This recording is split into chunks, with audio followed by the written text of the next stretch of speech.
Hello, Han.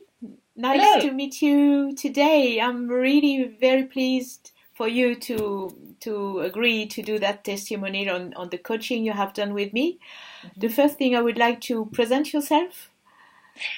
Okay, so my name is Anne Lamerton, and I am a mum with two boys, age 18 and 15, and I'm married with a lovely husband, Carl. And I have been working as a life coach for the last 8 or 9 years. And previous to that, I was a chartered physiotherapist.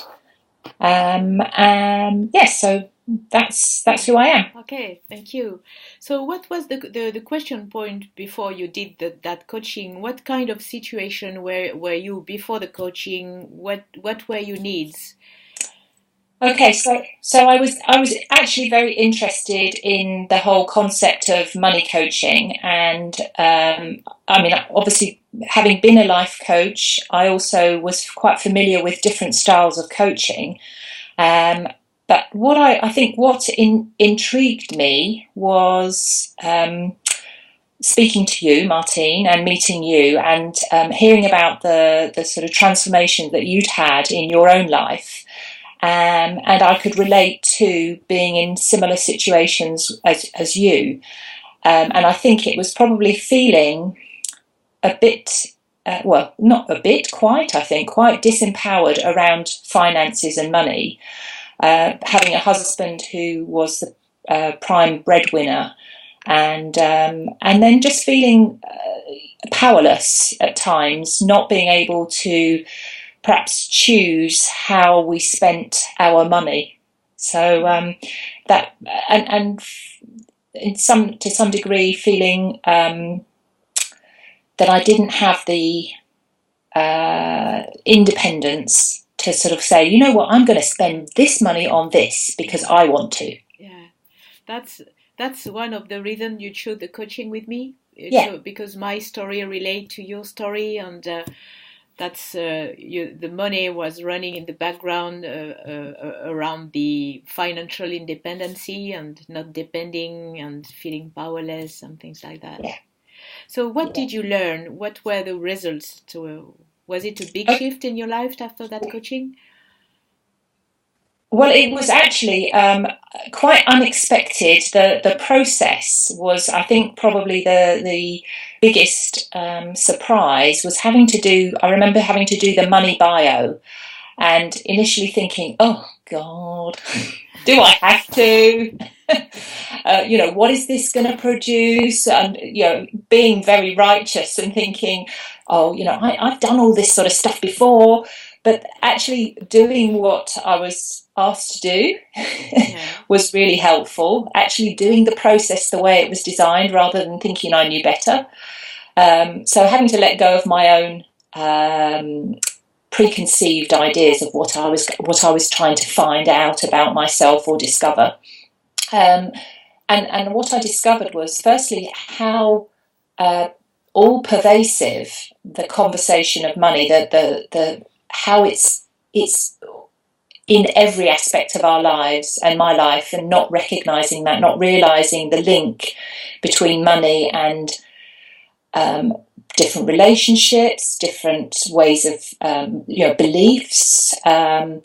So all of that just was quite surprising, well, shocking actually. And I think probably realizing the link with my family, particularly my parents, um, how obviously I'd inherited many money conversations through them, and my own limitations around money were because of their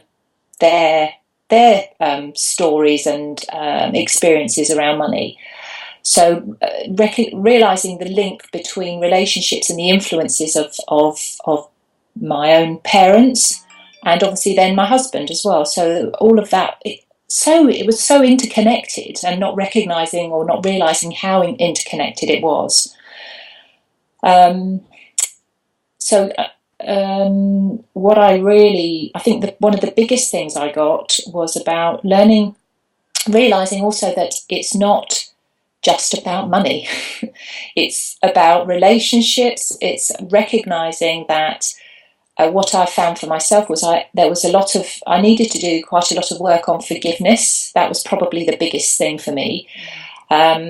Forgiving my parents for what they did and didn't do, the things that I'd inherited from them or hadn't inherited from them, and realising that, taking responsibility for how I am now, who I am now, the relationship I have with money, the relationship I have with my the people in my life. So just taking responsibility for that.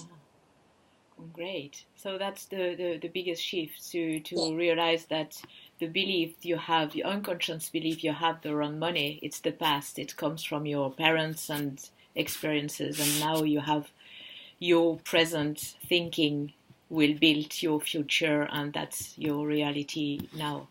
Yes. Yeah. And realizing also, using the which I thought was really helpful, the money archetypes help to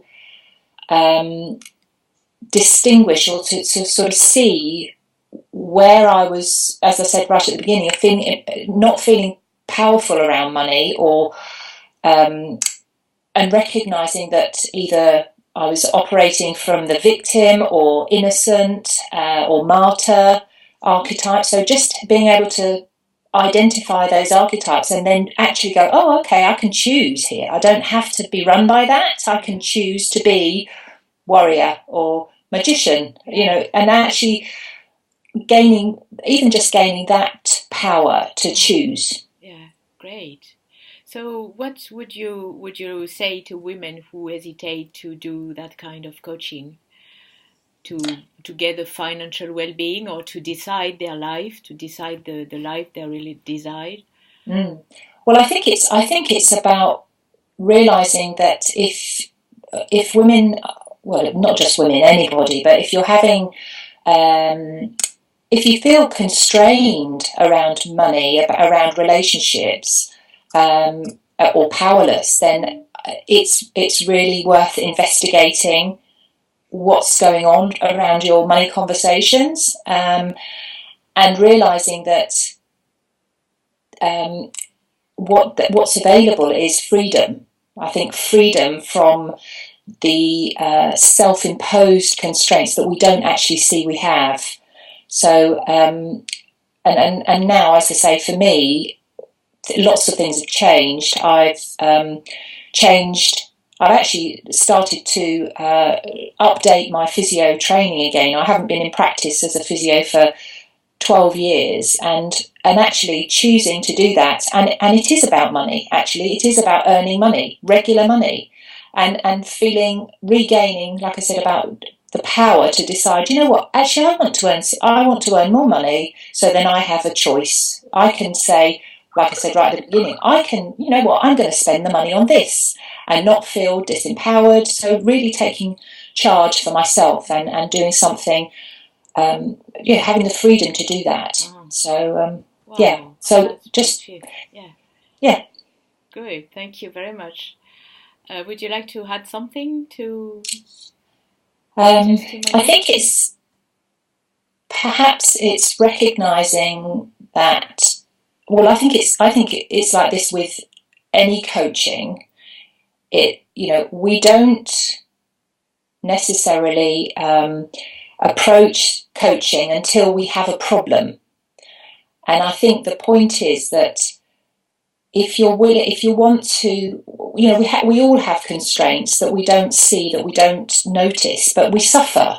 And I think it's really saying to people that, if there's any little bit of suffering, especially if it's associated with relationships, especially I think husband-wives, that sort of thing, or not necessarily husband-wives, but your closest relations, I think it's worth having a look at what's going on around the money. And even if you think you don't have a problem with money as such, it's very, there's so much more to it than just money. It's the whole of your life. It's so, like I said, it's all pervasive. So it extends far more than you actually maybe realise. But if you want some freedom in your own choices and regain some power, then this is definitely a way to go. Wow, thank you very much. And I wish you all the best on your new job with your old skills, because Yes. you can mix the physiotherapy with the coaching and all the work you do around mindfulness, and you will have a really great journey on your new career. Thank you very much. Thank you. Thank you. Thank you. Bye bye. Thank you. Bye bye.